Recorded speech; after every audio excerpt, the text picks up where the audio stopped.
talino at puso. Bilang namin ng lalawigan ang will do my share, hindi na kayo pupunta sa Kapitolyo.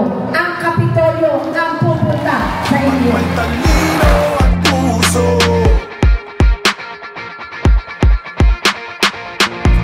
Panibagong umaga ang parating, bagong hamon na dapat na. Ang Executive Order number 01-2025, creating task force matatag na kalusugan for the reconstruction and or rehabilitation of all the district hospitals in the province of Batangas,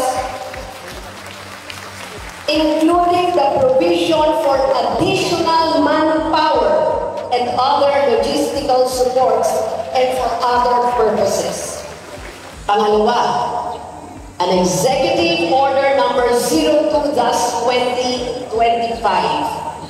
creating task force matatag na scholars for the rationalization and expansion of the scholarship programs based on merit system and economic status of the student beneficiaries and for other purposes. Pangatlo, ang Executive Order number 03-2025, creating task force matatag at ligtas na Batangas for the capability building and preparation of the Provincial Disaster Risk Reduction and Management Office to ensure the safety and well-being of the Batangueños in times of typhoon, volcanic eruption, earthquake, and other calamities and for other purposes. Pang-apat, Executive Order number 04-2025, creating task force matatag na pagbabantay for crime prevention in the province of Batangas through various strategies, including increased police presence, law enforcement, intelligence gathering, and community partnerships, and for other purposes. Talino at puso. Talino at puso. Talino at puso. Talino at puso. Talino at puso. Talino at puso. Tatak ng Batanggenyong di susuko.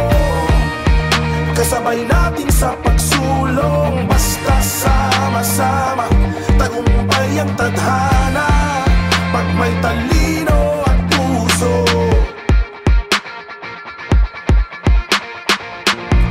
Panibagong umaga ang parating, bagong hamon na dapat nating harapin. Pangakong pag-asa aming dadalhin, at pag-ibig sa bayan. Subok na tayo sa kahit anong laban, kaya tugunan lahat ng pangangailangan. Dito walang iwanan, lahat gagawan ng paraan.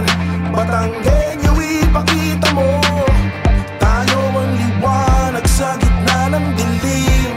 San man tayo patungo, ilaw ay dadalhin. Bagong Pilipinas, walang imposible pag may talino at puso. Tatak ng Batanggenyong di susuko.